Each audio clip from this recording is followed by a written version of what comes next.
আপু কেউ যদি ব্লক করে দেয় তাহলে আমার ইনস্ট্যান্টলি কি করা উচিত? শোনো আপু, তোমাকে কিছু কথা বলি। এখানে শুধু গার্লফ্রেন্ড বয়ফ্রেন্ড বা হাজব্যান্ড ওয়াইফের কথা না, এখানে সকলের জন্য বলতেছি।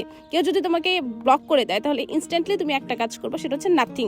কিছু করার প্রয়োজন নেই, জাস্ট তুমি চুপ হয়ে যাবা। শোনো, প্রথমে বুঝি যে মানুষ কেন ব্লক করে। দুইটা কারণে করে। নাম্বার 1, হয় তোমার সাথে কথা বলতে চাচ্ছে না, ইন্টারেস্ট না, ঝগড়া হয়েছে, তোমার থেকে একটু দূরে থাকতে চাচ্ছে, স্পেস চাচ্ছে, তার স্পেসটা তুমি এই মুহূর্তে তাকে দিয়ে দাও।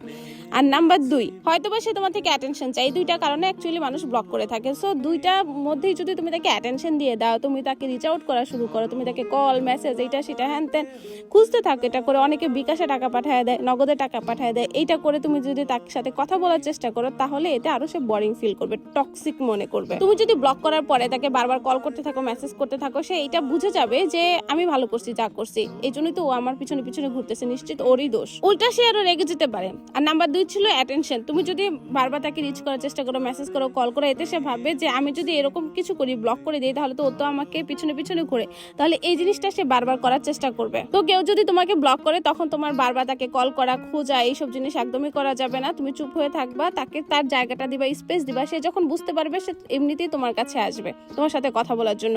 কখনো কখনো এই প্রসেসটা অনেক লেন্দি হয়, কখনো কখনো শর্ট হয়।